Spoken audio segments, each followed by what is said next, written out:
I think we can all agree that Ahri, Kaiser, and Master Yi are the three best decks in Riftbound right now, and unfortunately for Garen, they are the worst. But what about everything in between, and what are the best deck lists for each of these legends?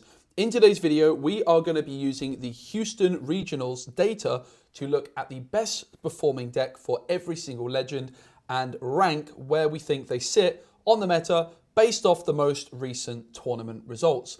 Let's start off with Volibear. Volibear had a great performance at the weekend where it finished with one player hitting the top 64. And I think that Volibear is a very strong deck, but one problem that Volibear has is that it is expensive and also overshadowed by some of the other Dazzling Aurora decks. But just because it's overshadowed by other Dazzling Aurora decks doesn't mean that you can't play it. If you have 3 copies of Dazzling Aurora though, you're going to see that most players are going to gravitate towards either Misfortune or Master Yi.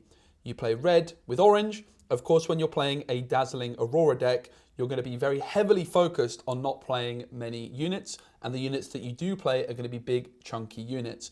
But Volibear has some really interesting things it can do with access to the red domain that other Dazzling Aurora decks can't do. Like Sky Splitter, for example, this spell's energy cost is reduced by the highest might amongst units you control, and you can deal 5 to a unit at a battlefield. So if you have an 8 might unit, this Sky Splitter is going to cost you just 1 power and no energy at all, which is exceptionally strong. You also get access to red control cards like Falling Star, Void Seeker, and the Iron Ballista proves to be a particularly good card in this deck. It enters exhausted, but once a turn, you can exhaust it to deal 2 to a unit at a battlefield.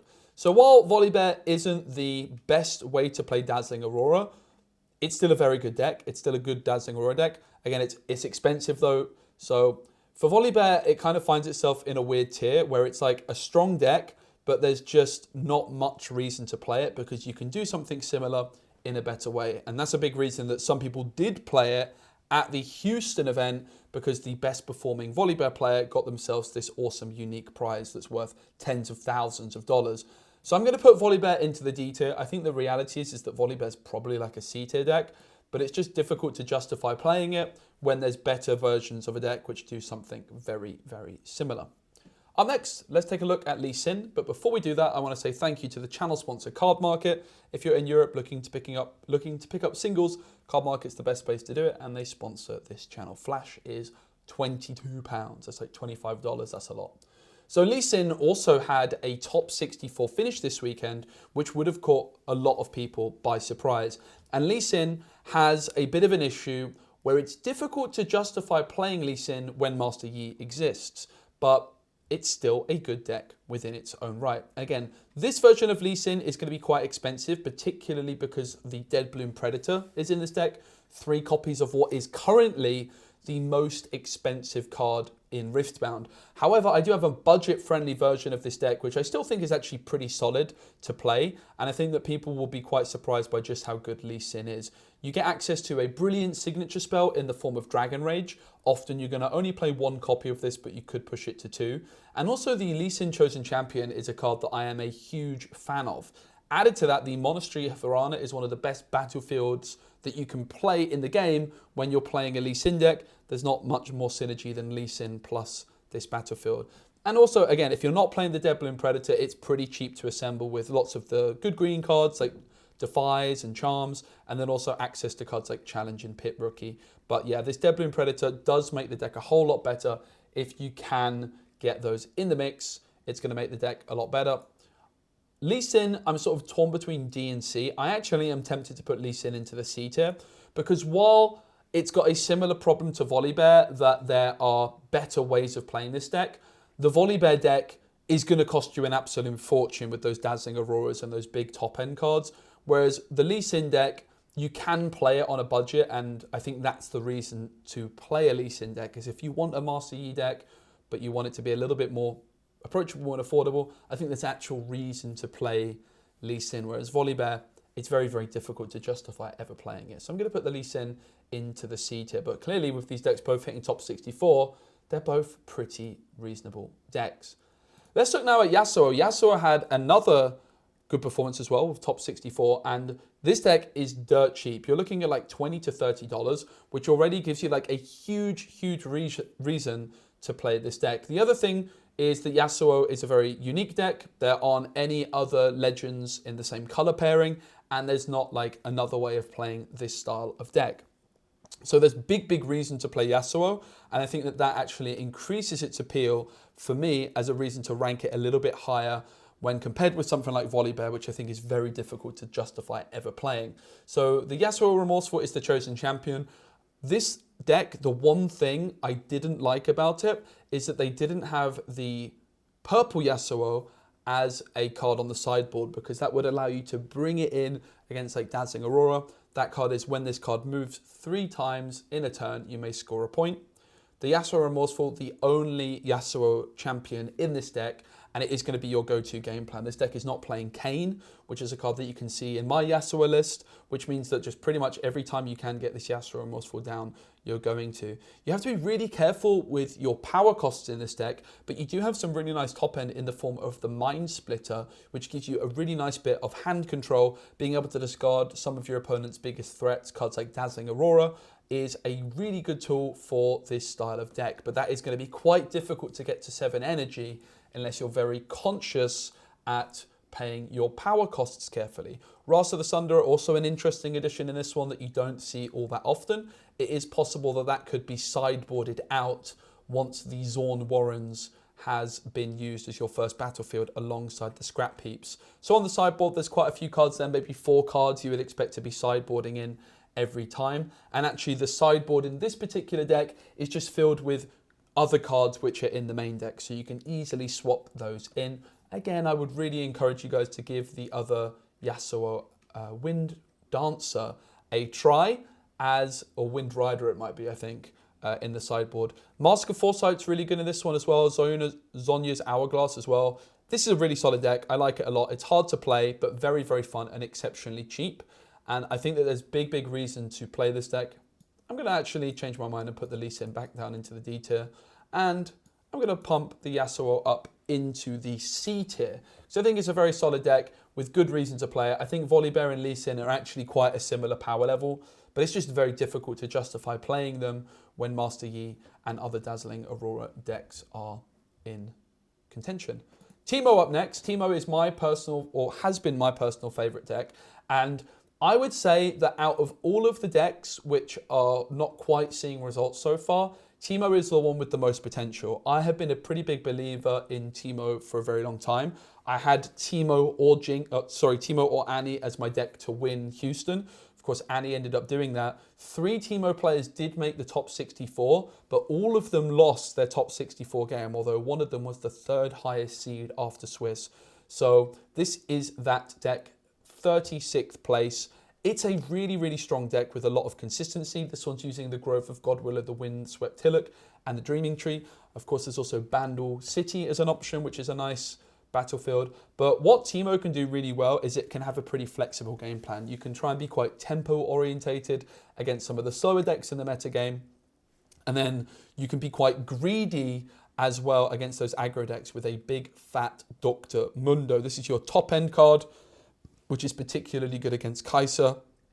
And what is quite interesting about this particular build is not using the Zorn Warrens, which is something we see in a lot of Teemo builds, and also not using Traveling Merchants either. So you do have to be a little bit careful about your Dr. Mundo in this deck. It's not going to be quite as big as you might expect. So it's definitely something to be a little bit cautious of. I personally prefer a 3-Watcher 2 Mundo split in my versions of Teemo, particularly when not playing the Traveling Merchants. Now, for what it's worth, I actually like not playing the Traveling Merchants. This deck is only playing 6 2-drops, but it's important to remember that you've always got this champion available as your turn 1 play if you don't find anything else, which is quite risky, but also quite a unique thing about a Teemo deck. Sprite Call is a really nice card in this one. It does something similar to what Sneaky Deckhand can do in an Annie deck, where you can just get some cheap points in the mid game for low commitment.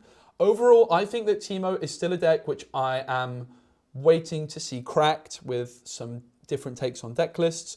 I think that things are still really up in the air, and if I was to predict a deck which is underperforming right now compared with its potential, Teemo would be my pick.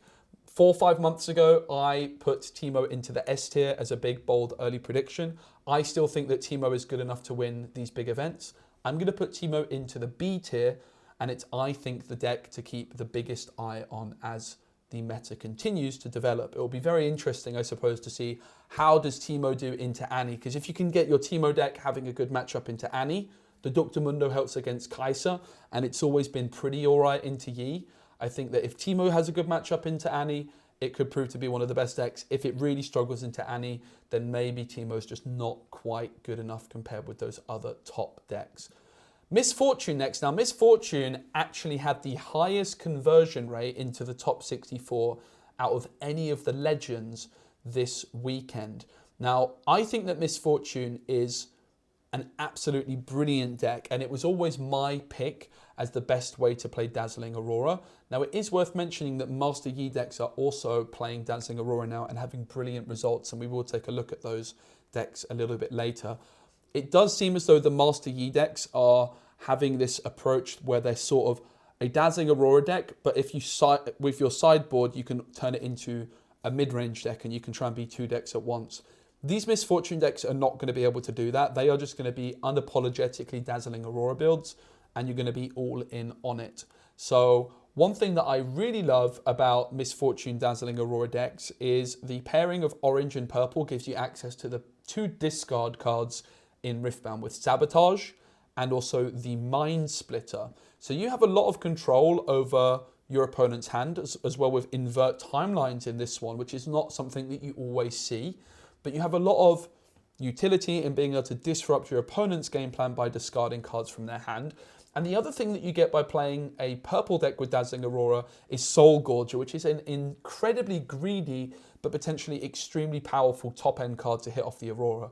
When you play me, you may play a unit from your trash, ignoring its energy cost. You have to still pay that power cost, but that means if you've got a Deadbloom Predator in the discard, a Mind Splitter in the discard, and you hit a Soul Gorger off the Aurora, you can get 2 cards down at once for a huge tempo swing, which is really, really interesting. And then, of course, the rest of the deck is going to be filled with cards which aren't units.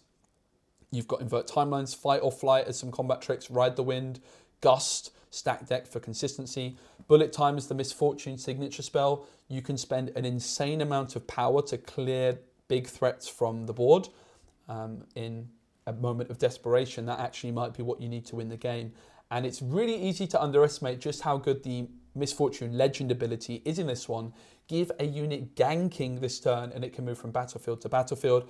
Very often when your opponent is playing against Dazzling Aurora, they are just going to try and win as quickly as possible, and they might just need to hold the battlefield to win. You've got a big Deadbloom Predator in one battlefield, they're not going to be able to score that very easily, but if they can just hold that other battlefield for one turn, that might be all they need, and then suddenly you can just give your Deadbloom Predator or some similarly large unit ganking, move into that battlefield, take over, and deny your opponent getting that winning point. So Miss Fortune, the highest conversion rate of any legend this weekend into the top 64. It is probably going to struggle against Ahri, but I think that Miss Fortune has absolutely earned its place as a B tier deck. It's one of those decks which has definitely got the potential, I think, to push those 3 top contenders a little bit further. Now, let's look next at Darius. Darius also had a top 64 finish. Darius is not a massively expensive deck, but it does have quite a few expensive cards in there, which means that the play rate of Darius isn't as high as I think that it would be otherwise. I think that Darius is actually an extremely strong deck, but it's just quite hard to get all the pieces. You probably need 3 copies of the Seal of Unity, and you also are certainly going to want 3 copies of the Baited Hook, and you might well want a few Kai'Sas as well. So it's definitely not going to be a massively easily cheap deck to get your hands on. And what's interesting about Darius is Darius has a very low floor where you can low roll, but the ceiling of this deck is possibly one of the highest in the whole of Riftbound because you can high roll your opening hand so much. So imagine you're going first as a Darius player. The legend ability is Legion, so if you've already played a card this turn, you can activate this. So you play a Seal of Unity, floating 1 of your energy, and then you activate your Darius, adding another energy into your pool. So you're going to have 1 ready rune, a seal that's ready, and 2 energy, which is essentially being floated. So you're then going to be able to tap your Seal of Unity, and with your 3 energy on your first turn, while going first, play a Vanguard Captain. And of course, the Legion ability will trigger, and you're going to have a 3 Might unit and 2 1 Might Recruit unit tokens at your base on your first turn while going first. Like, there's no other deck in Riftbound which can have so much of a high roll opening turn. And then the Baited Hook is a centerpiece card in this one, which can go absolutely crazy. You can get down like your Draven extremely cheaply, and this card just snowballs. And it's particularly good, of course, with the Seal of Unity as well. So this is a deck which I really, really love. I think it's extremely underrated. I think that Darius has potential to really surprise a lot of people. I think that a lot of people are going to put Darius sort of into the C tier. I actually have a feeling that Darius has the potential of maybe pushing up into the B tier. But for me, I'm going to put it at the top of the C tier right now. But it's definitely a deck I would be keeping my eyes on. And I think it's a deck with huge potential if you're looking to break the meta and play something unorthodox. I think that Darius has huge potential to actually push up into the B tier. If more people start playing it, I think it could have some good results. Up next, we've got Viktor. Viktor's been one of the most interesting decks in Riftbound's history in seeing how it's changed. Right out of the gate, it was viewed upon as one of the best decks in the game. I mean, the Legend is extremely strong, being able to get a 1 Might Recruit token. But this deck that was the only Viktor deck in the top 64 this weekend, by the way, is quite unorthodox and built in a different manner to what you might expect. It's extremely greedy in terms of top-end removal cards. So this is actually very much a control deck that's utilizing the Viktor tokens as a cheap way, a non-committal way of scoring points. So basically this deck is looking to use the 1 Might Recruit tokens to score points, and then it's looking to control the board, which is quite an unorthodox approach to what we see with Viktor. Often you might go very swarmy and like buff up all of your recruits. That's really not what this deck was looking to do. There is 1 copy of Grand Stratagem in the sideboard, but that's it. Watcher, Singularity, Riptide Rex, and Sprite Mother. I have to wonder, whenever I'm looking at this deck, I am wondering about the potential power of a Blue Seal in a deck like this with so many blue power costs. Blue Seal, a card which I also have strong belief that it could be the card that cracks those Teemo decks. It's what I've been playing in my version of Teemo for the last 4 months with similar cards. This deck to me looks absolutely fascinating. You've got the Machine Evangel to get lots of recruits down. Going for the Call of Glory is certainly surprising when you don't have any buffs, but that just shows how much this player values that +3 might on a single unit in a turn. It's incredibly interesting. Also got that reaction speed, which is oh so important. So a very unorthodox take on Viktor. Viktor, I think, still a deck which has potentially some untapped potential. I think that Viktor would have probably been put into the B tier previously, but after its performance this week, I'm tempted to move it on into the C tier. It did struggle this weekend. I think based off the performance this weekend, we have to put Viktor into the C tier, which feels it does feel a little bad. But I think we have to do it after this weekend. I still think Viktor's got the potential of going up here, but based off this weekend, I'm going to put Viktor into the C tier. All right, up next, let's look at Sett. If I can find it. Yeah, Sett. Sett had the worst performance out of any Legend this weekend. The biggest disappointment of the event by far was Sett. Now, Sett has had some very good results recently in the weeks leading up to this. Sett seemed to be one of the best performing decks. So this was the highest performing Sett deck, but it was not in the top 64, which is quite shocking. Obviously, a lot of players played Sett, so it was one of the worst performers of the weekend. Now, having said that, I still think that Sett has to be in the B tier, even though it had a complete stinker of a weekend. We've seen that Sett can win events, and I would imagine that this might have just been a bit of a bad weekend for Sett overall. It wasn't a great weekend for Viktor either. It was a particularly bad weekend for Sett, but I think that we have to keep Sett in contention there, as it has had some great results. but it's certainly one that might slip down into the C tier if it doesn't have a big performance in the next week or two. I wanted to take a look at Ahri next. Ahri is an interesting one because it also had a pretty bad performance this weekend. If I can find Ahri. Yeah, there it is. Ahri also didn't have a very good performance this weekend. Ahri's been a deck which has been on my radar as one of those decks which I think is a little bit underrated and could really break through. But a lot of players used Ahri this weekend because obviously that Ahri best of prize is quite sought after. Ahri is one of the most known champions in League of Legends. The signature Ahri is one of the most expensive signature cards in the game. So it had a very high play rate, but not a single one of those decks made it into the top 64. So it finished 98th place. So Ahri alongside Sett.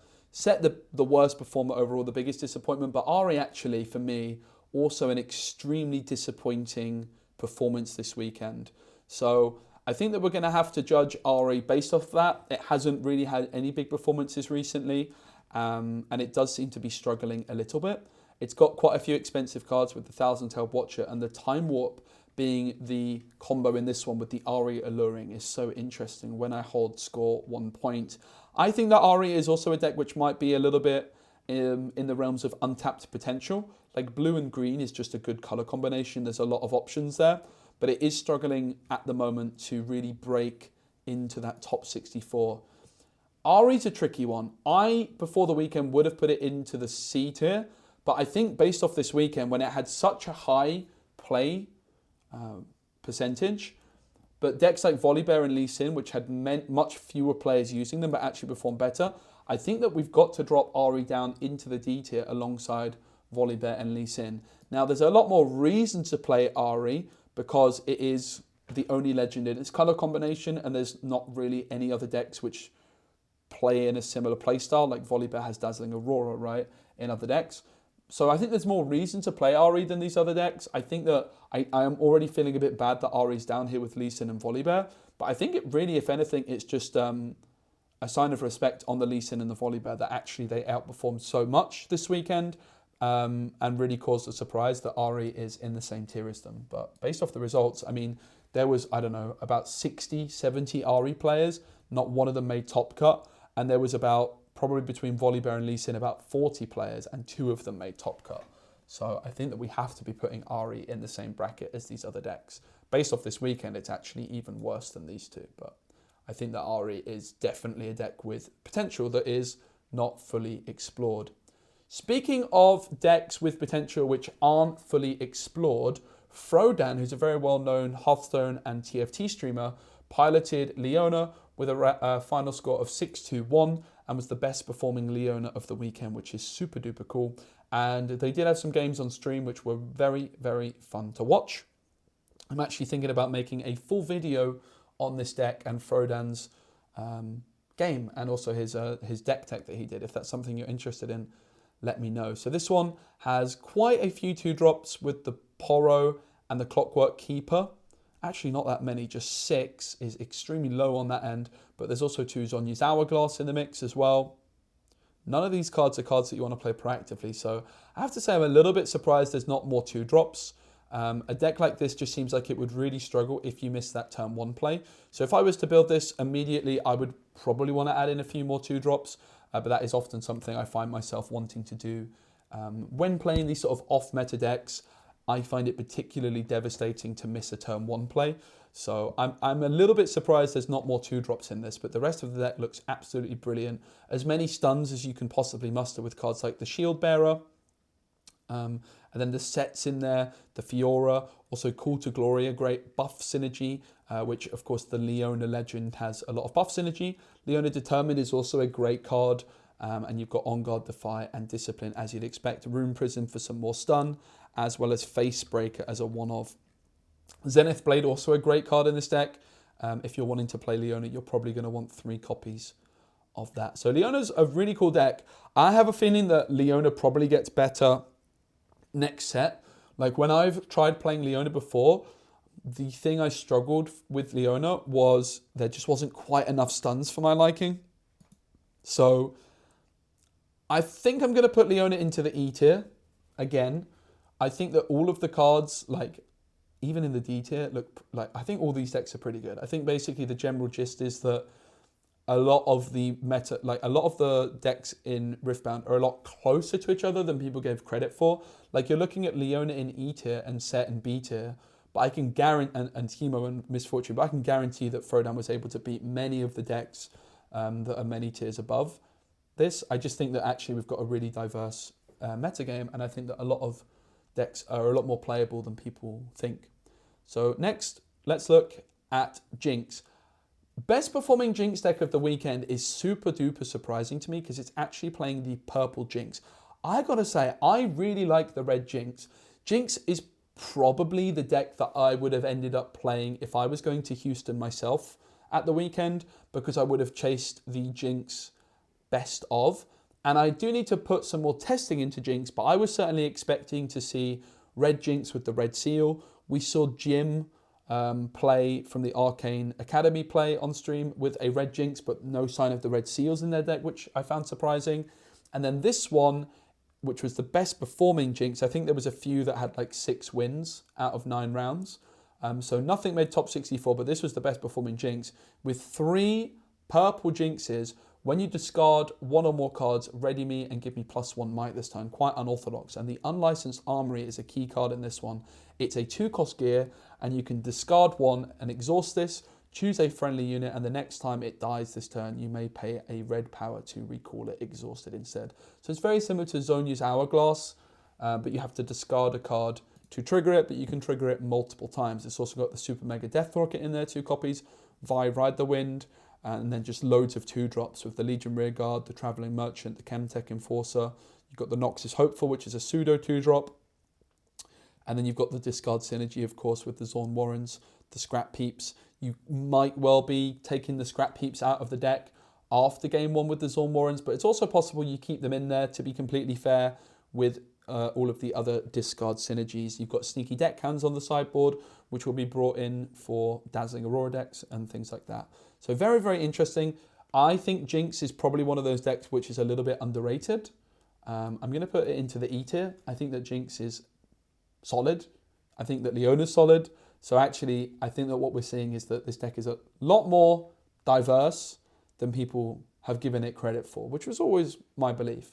So finally, let's look at Lux. We'll also look at the Garen list, and then of course the top 3 decks as well, which we've looked at multiple times in my other videos. So Lux, I think, is another one of those decks that's probably quite underrated. We're seeing that Viktor's going quite control heavy, or certainly the best performing one is. Now, I believe the Lux deck had a bunch of buys, or a bunch of no-shows, I should say. So I do think there's a bit of an asterisk next to this list, and it's probably the one we should look at with the least significance, because I did see some reports that this Lux player started off with quite a few losses, and then every time they showed up to their table, there was nobody actually there. Like basically people had dropped, but not dropped on the tournament platform, so they got a bunch of buys.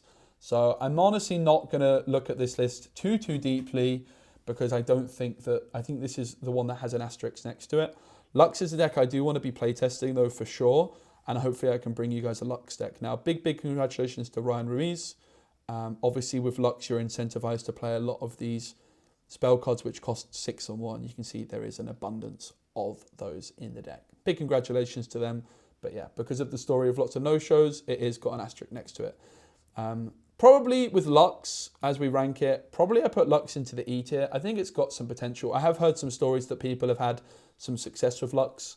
So yeah, it's probably not the best, but I think that you could do a lot worse. Speaking of a lot worse, there's Garen. Now Garen, the best way to play Garen is with Dazzling Aurora, and you have absolutely no synergy with Garen whatsoever. But yeah, you can play Dazzling Aurora with Garen, which I mean, like, maybe arguably you could say that Garen is better than some of the other decks because it's still a Dazzling Aurora deck. But this is just a deck that you would only play if you're trying to get the best of Garen. Garen is still, like, it's a pointless leader, right? In a sense. So, sorry, Garen. Let's look at the top 3. Obviously, we covered these in big detail in my other video, which is why we're looking at them last. Kaiser, for me, my favorite way of playing Kaiser is this. This is Alan's list from 1 week before Houston. I believe there was one change, which I'll make sure to put down in the comments, because Alan did say that he changed one thing. So I'll make sure to have that in the description. That will be corrected, and also the deck list in the description will be adjusted accordingly. But Alan's list is trying to go toe-to-toe with Ahri. It's teched in the main deck for Ahri, and then you've got Yordles and things for the mirrors in the sideboard. So like a Carthian Rain, Yordle, Thermobeam in the sideboard for Dazzling Aurora. Whereas like the main deck is really geared at going toe-to-toe with Ahri, which I think is the right approach. If you lose game 1 against Ahri, you're going to have to beat Ahri later on while you're going second, and they have Arena's Greatest, which I think is a tall order. Alan really showed the power of the smoke screen in his games as well. Pulling off 3 smoke screens in a single turn was absurd. So this would be my go-to Kai'Sa deck. I think it's probably still the best deck in the game, to be completely honest with you.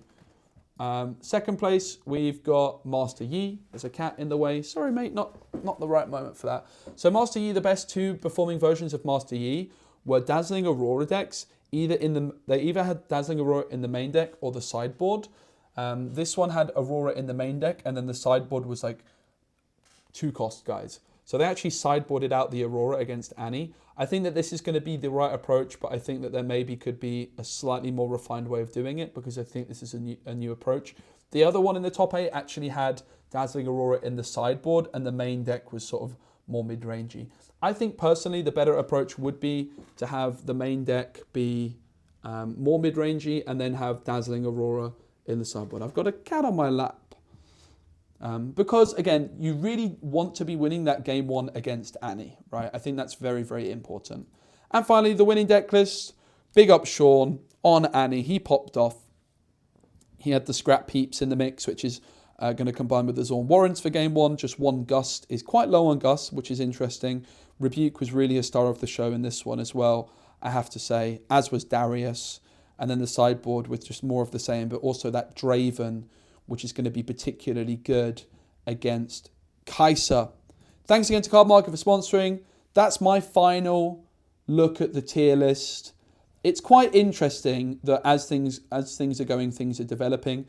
Obviously, like, these tiers are quite arbitrary in a sense. I think that like we could easily have less tiers and like bump these 3 decks up a bit closer to everything. I think that you could easily make an argument that Darius actually would go up into the B tier as well. And again, Volibear and Lee Sin are probably a little bit better than people give them credit for. There's just better ways of sort of playing similar decks, really. So I think that Riftbound's in a great spot. I think that everything's very balanced and diverse, and I'm really excited to see how things develop. I think now that Ahri is viewed upon as arguably the best deck in the game by many people, I think that she's going to have a bit of a target on her back. The meta should develop quite a lot, and it will be really interesting to see.